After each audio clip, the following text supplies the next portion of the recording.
Hi, and welcome to Education Roundtable. This is Larry Petricaro, and I have with me Susie Bedine. Susie is the Assistant Superintendent for Special Services and Special Education. And we're going to talk a little bit about what the distinction is between them, but just a little background on Susie, and then she'll give us kind of fill in the blanks. Susie has bachelor's degrees in elementary education and special education from Kutztown University in Pennsylvania. She has a master's degree in urban administration and supervision from New Jersey City University in New Jersey. She was a special education teacher, or started as a special education teacher approximately 29 years ago, and for the last 21 years or so has been in more of a supervisory position. So that's a brief background. Perhaps you could fill in some of the details. Sure.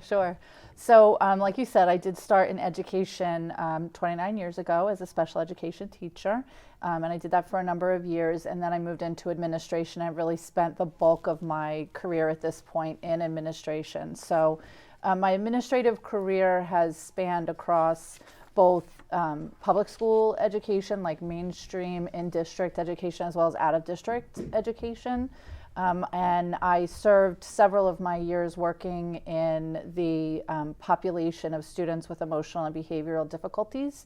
So that is a pretty solid chunk of my background.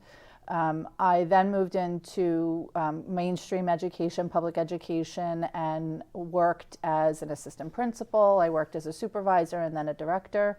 And I am now, this is my first position as an assistant superintendent of special services. Well, welcome. Just curious, is there anything in your background, or was there any one event or a series of events that impelled you into special education? Because what little I know about special education is it can't be easy. There was no one thing per se. I think I just always, had a propensity towards this particular field. Looking back on my childhood, I can't say that, when I was 12, I knew I wanted to be a special ed teacher, but I always, enjoyed working with individuals who needed a little extra help or a little extra support. I started my college career as a child psychology major.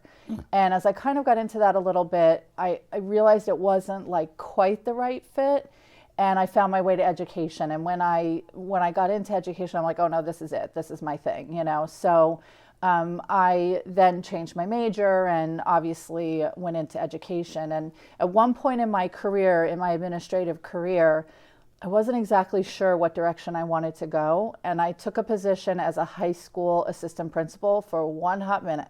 And I said, no, this is not your right path. You need to get back on the special education path. So I did that for a year, and then I transferred over and became a superintendent of special services and have stayed there ever since. It's definitely where my heart lies, where my passion lies, and definitely what I should be doing. So That's good. It's not nice to put all those things together. Maybe we hit a little bit about the basics. Special services, special education, those I gather are different. Yes. So, yeah. Yeah, and that's something I think I have absolutely no real understanding about. So perhaps you could, expand on that a little bit.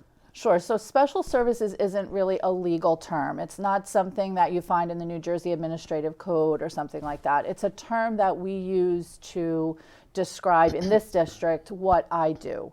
And that covers all of the different areas that I work with. So I work with special education and related services, students with IEPs. I work with 504s, students with 504 plans, intervention and referral services. I work with all of our related services, which is speech, occupational therapy, physical therapy, counseling, that kind of a thing. I also am the McKinney-Vento liaison, so I work with our families who are displaced or homeless. I support our educational stability students. So those are students that may be likely to have a lot of movement, like say a child in a foster home. We try to keep a stability to their education, that even though they might be moving from place to place with also cover our home instruction for students who aren't able to come to school and need to receive instruction either bedside, say in a hospital if they had surgery and they need to have instruction in the hospital, or in their home. So special services for our district covers all of those different areas that I work with. Special education and related services, on the other hand, is a legal term. It is the description for those students who qualify for special education and related services and then have an IEP or an individualized education plan that describes what their programming, their placement, their services, what all of that looks like, and how we meet their individualized needs in school so that they can be successful in school. Okay, well, you raised a whole bunch of questions for me. You mentioned IEPs. You said individualized education plan. Yes. You mentioned 504s. You mentioned a few other things, and you mentioned a couple things that kind of intrigued me. One was stability in education. Mm-hmm. And I'm curious exactly what that means, because, probably many of us take for granted that, our lives are reasonably stable. But, you must be dealing with some pretty serious issues in some of these cases that to have to even worry about the stability of an educational environment. So maybe you could explain a little bit about that? Sure. So educational stability is really important for children who are in a situation where there's so much change in their home life. Like I said, for example, a child who is in a foster home. They may be in a foster home for a short period of time and then move to another foster home or another foster home.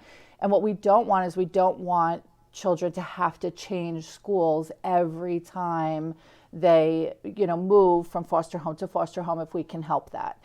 So we may have a child who is with us, say, for a year and lives in 3 different foster homes. My job is to work with the foster family to make sure that we keep everything consistent for them while they're in school, so that they have that stability, that they're coming to the same classroom every day, they have the same teachers every day, and they don't have to worry about leaving one school, starting in another school, learning a new teacher, and learning a new dynamic or new system, because that has an impact on their education. And it can really hold them back from progressing and growing the way we would like them to do. So one of my jobs as the educational stability liaison is to work with the different entities that might work with children in this kind of a situation and make sure that we keep everything as consistent as possible.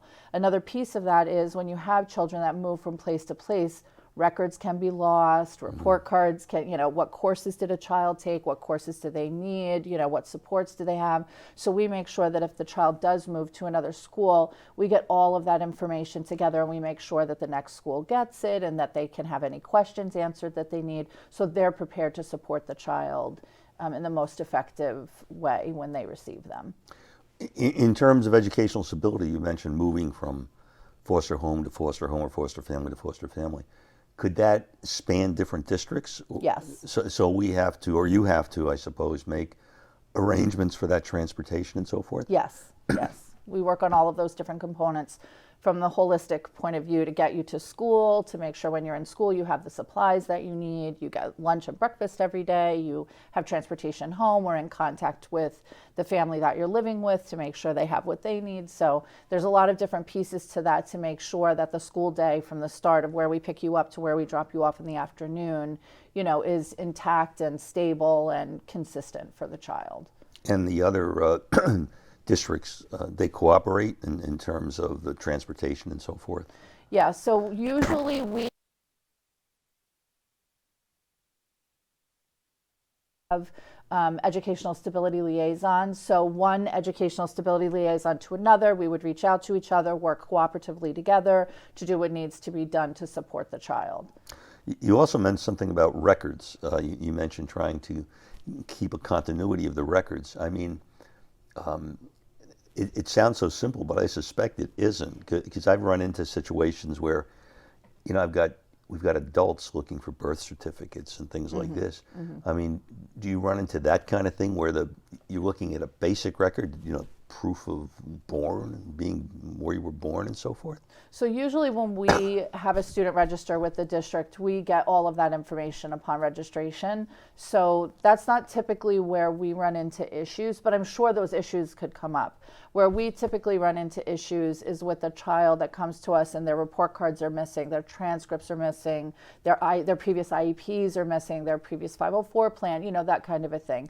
That because they've been in multiple places, all of those it's like the telephone game, right? It all starts as one big piece, but as it moves down the line, bits and pieces get lost along the way. And then when you receive a child, you don't have all the information that you need as a district to support them and help them be successful in school and give them what they need. So we really work very hard to make sure that when that child moves on to their next placement, wherever that may be, that we have all of that together, but also that we reach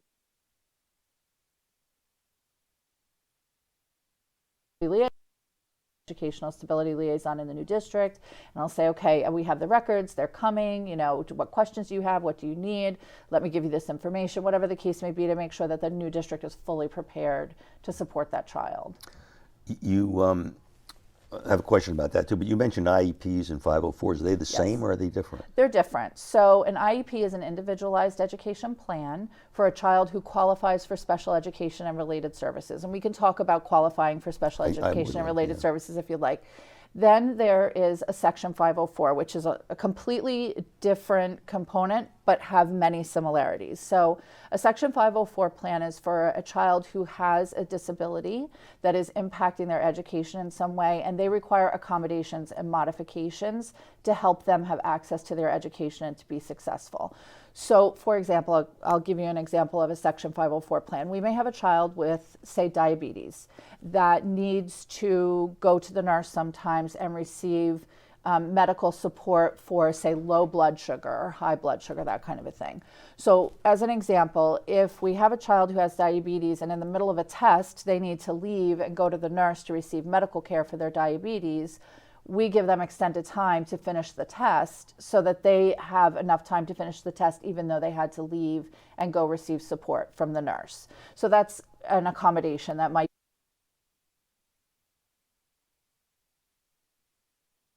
for special education and related services is much more in depth. So now we're looking at what placement do you need, what particular supports and services do you need related services like speech, OT, PT, that kind of a thing. Occupational therapy, occupational therapy, physical therapy, those kinds of things. Do you need a program that's in our district, or do we not have what you need and we have to seek a program out of district for you? Do we need to modify the curriculum for you so that you're able to access the curriculum and learn and progress? So there's a lot more involved with an individualized education plan, and there's more opportunities for different aspects for a child than, say, a 504 plan has. So what's important to know about both is that everything is individualized to the student's needs. So there's not a cookie cutter 504 and a cookie cutter IEP that if you're this child with this classification category, you get this IEP. It's very individualized to the child. So if you look at the process of qualifying for special education related services, so that component is either you qualify for special education and related services or you don't. The way that you qualify is based on 14 different categories that are listed in the New Jersey Administrative Code. If you meet these qualifiers, you qualify under this category. You qualify under that category. You could potentially qualify for special education and related services under multiple categories. So all you have to do is meet the qualifiers for one category and you meet the requirement to be eligible for special education and related services. What your category is does not dictate what goes into your individualized education plan. We'll follow up on that. I'd like to. It's my head is spinning. So if you'll stay with us, this is Larry Petricaro with Susie Bedine, and we're here at Education Roundtable. We'll be back in a minute.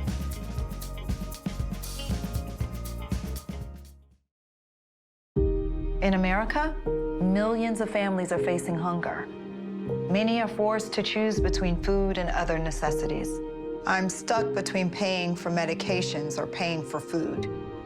John from Maine. After rent and power, I can get groceries. It's sad to say food comes last.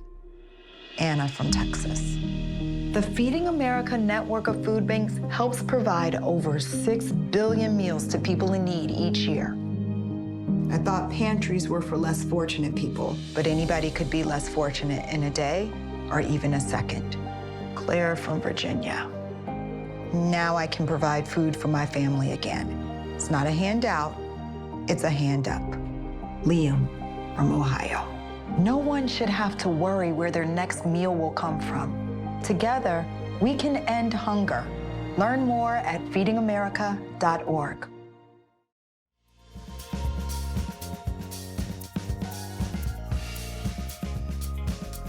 Hi, and welcome back to Education Roundtable. This is Larry Petricaro with Susie Bedine. Susie is the Assistant Superintendent for Special Services and Special Education. And just before the break, Susie was mentioning that the state of New Jersey mandates something like 14 different categories that would allow a student to qualify for special education. And if he meets even one of them, sometimes it's one, sometimes it's multiple. Mm-hmm. So maybe you could give us a little idea about what maybe some of these categories are, and if this isn't unfair, are there things parents should watch for that perhaps they should come to you about, or are the classroom teachers expected to identify some of it? So sure.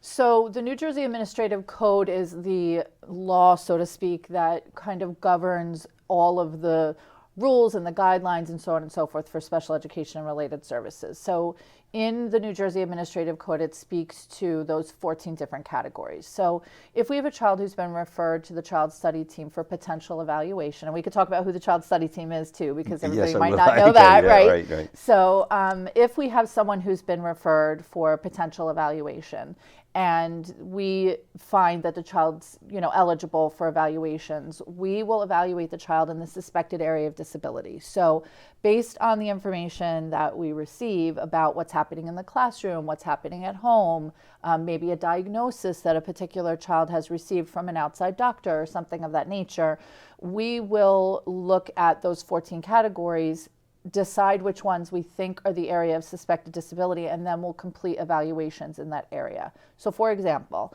if we have a child who, let's say they went to the doctor and received a diagnosis for ADHD, that falls under the umbrella of other health impairment. So a diagnosis alone doesn't qualify you under other health impaired. You have to both have the issue, whatever the issue may be, but it has to be impacting you in your educational, progress, that you're not growing and developing and, learning the way that you should be. You don't have access to your education, that kind of a thing. So we want to take a look. We want to take a look and see, okay, we have the diagnosis for ADHD. Are we seeing that in the classroom?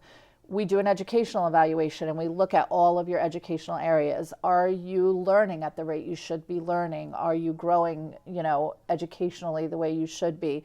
Is the teacher reporting that in the middle of the lesson you are, paying attention to something else and you miss a whole chunk of the lesson because a car drove by and it distracted you, and you're paying attention to that kind of a thing. So that's other health impaired. There's a lot of different areas, specific learning disability, and there are evaluations and rules that go with that. And preschool child with a disability is for obviously preschoolers. So there's a number of different categories that a potential qualification could fall under.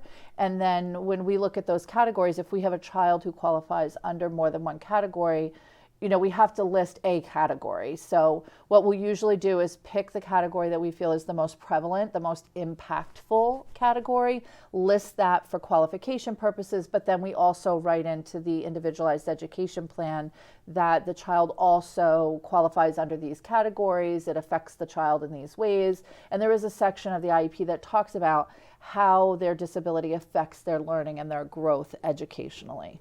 So let me back up and talk about the Child Study Team. Well, before you do that, one quick sure. question. And I do want to talk about the Child Study Team, but when you mentioned the IEP or the individual yes. education plan, who puts that together? Is it the classroom teacher? Is it you? Is it a group of people? Is it the Child Study Team? There's actually an IEP team. There is, okay. So the people that serve on an IEP team are the Child Study Team case manager, a general education teacher, a special education teacher, and the parent, sometimes the student, depending on the student's age. Those are the mandated people to serve on that team. Now, you may have other people that also join. So for example, if we have a child who has speech services or needs speech services, we may have a speech therapist sit in. If we have a child who's receiving counseling, we may have their counselor sit in. So the important thing is that the people sitting at the table, for the most part, are knowledgeable about the child, and they understand the child's needs and what their progress looks like in school and so on and so forth. But the other piece is that we also need people sitting on that team that know the programs, the services, so on and so forth that our district offers, so that we can tie those two things together. So for example, if we have a child who's moving from one school to another school in the upcoming year, we may have somebody from the other school join us in that IEP meeting.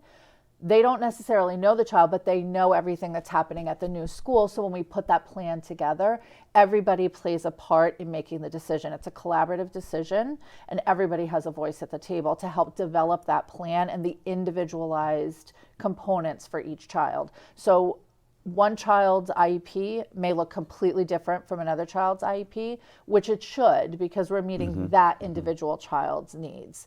And then everybody, like I said, just comes together and they make that decision based on, the child and what they need.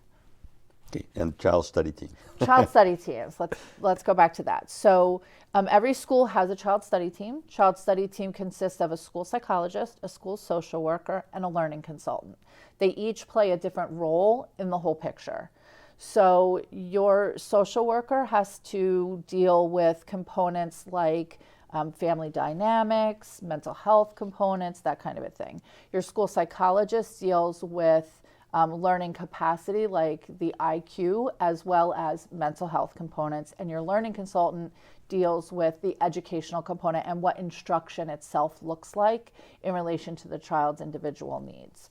So they each play a different role. They each have a different evaluation in that process. So a school psychologist does a psychological evaluation, a learning consultant does an educational evaluation, and a social worker does a social history. Those are three pretty common evaluations that are done as a part of the evaluation process for qualification. We might also want a neurological, we might want a psychiatric, we might want an assistive technology evaluation. So we have partnerships with different people that are board approved to do those evaluations for us, and we may, if they're necessary, we may have those evaluations done by those individual people. One of the people on that child study team are the case manager for the child. So they're the point person for the parent. They're the person that makes sure all of the different pieces come together to provide the child the individualized supports that they need as a part of their education. So when a parent has a question, when they're worried that something isn't quite right, if a child has an IEP plan, they can go directly to that case manager who knows all of the moving parts of the supports and services that are provided to that child to meet their individualized needs. So they're always the best person to go to because they know all about all of the different pieces, the therapist and the teacher and all those different pieces. If you have a child who doesn't have an IEP, maybe they have a 504, the person to go to for that child for their 504 plan is their 504 case manager, which in our district is their assistant principal. If they don't have a 504 and they don't have an IEP, but a parent is concerned, they can always reach out to the teacher or the principal. The principal is a really good avenue for next steps. Maybe they would like to refer them to the intervention and referral services, the INRS team. Maybe they want to consider them for a 504 or an IEP. What's important to know is that if a child needs to be referred for any of those things, anybody can refer them. So it can be a teacher, a principal, a counselor, a parent. Anybody can refer the child for any of those different supports if it's necessary. A parent can always refer their child to the child study team if they want to do that, or somebody in the district could. So what we often have happen is a teacher will see that there are some issues and they'll refer them to the child study team. If the parent doesn't. If the parent does, then of course we can go that route as well. Is the child study team, is there one for each school or? Yes, so some schools have their own child study team. Other schools have a child study team that they share with another school. So some child study teams cover 2 schools, some child study teams cover 1 school. It just depends on the size of the school, the number of the students, the caseload, that kind of a thing. And these are district employees? I take it? Yes, yes. Okay. Oh, earlier you mentioned it made me categorize things as potentially medical type problems, emotional type problems, behavioral type problems. Do the special needs students fall into any one of those categories predominantly, or not? I mean, just curious. They can fall into any number of categories, and we do have students that fit pretty much the full spectrum of categories that are out there.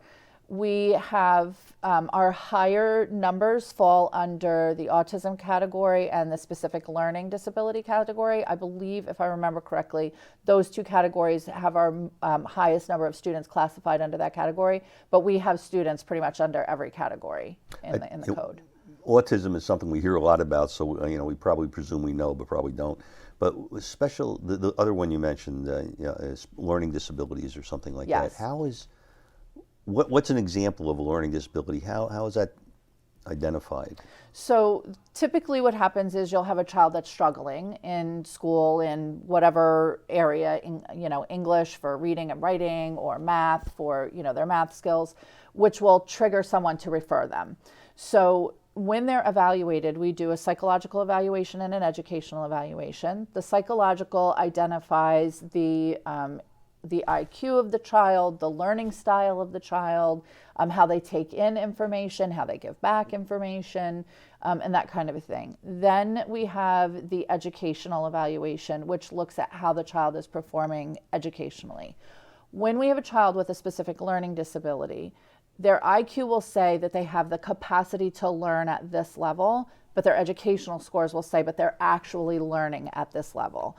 So this difference is what qualifies them for a specific learning disability. And then it has a specific area, a specific learning disability in math, a specific learning disability in reading or writing, that kind of a thing.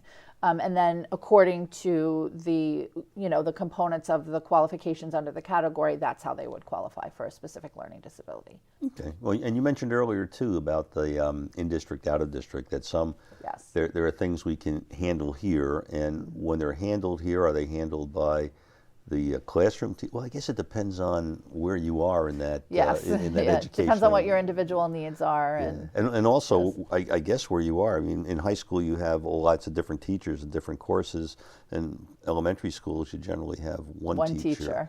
So I guess that must have an impact. What are some of the things that we would send children out of district for? So this really goes to the individual needs of the child, which special education always does, but the individual needs of the child and what we have or can do in district. So if we have a child who has specific needs for programming or services or whatever the case may be, and we have that available in the district, then they would remain in district. And the goal is always to maintain the child in district as much as possible. Least restrictive environment is a part of the law and the code, and what that means is that we have a child in a learning environment that's as close to the general education learning environment with their non-disabled peers as possible. So if we have programming in district, then we would service them in district. From time to time, we have children who have very specialized needs, and they require programming that we might not offer. And in that case, then we would need to look for a placement out of district that provides what they need. We only have about half a minute left. I'm going to kind of ask a sort of a specific question, but it would help. I had, when I was growing up, I had a cousin who was blind, and he managed to get through the University of Pennsylvania. But if there were blind students in our district, is that, now that's because I'm just personally curious, would that be something you would send out of district or something we would accommodate here? So to be honest, I don't know your cousin, so I don't know their particular needs, so I can't really speak to your cousin in particular, but in general, we have visually impaired students in district, and we have students with visual impairments that are out of district. Okay. So it just really depends on their particular needs. If we have a child with a visual impairment and we're able to manage that in district, then we would keep them in district. I think we have to go. You did say something though that one thing I found is that the answer to almost any question is it depends. It does But depend. right now we're out of time, so thank you for joining us on Education Roundtable, and Susie, thank you so much for Thank you. being a part of it. My pleasure.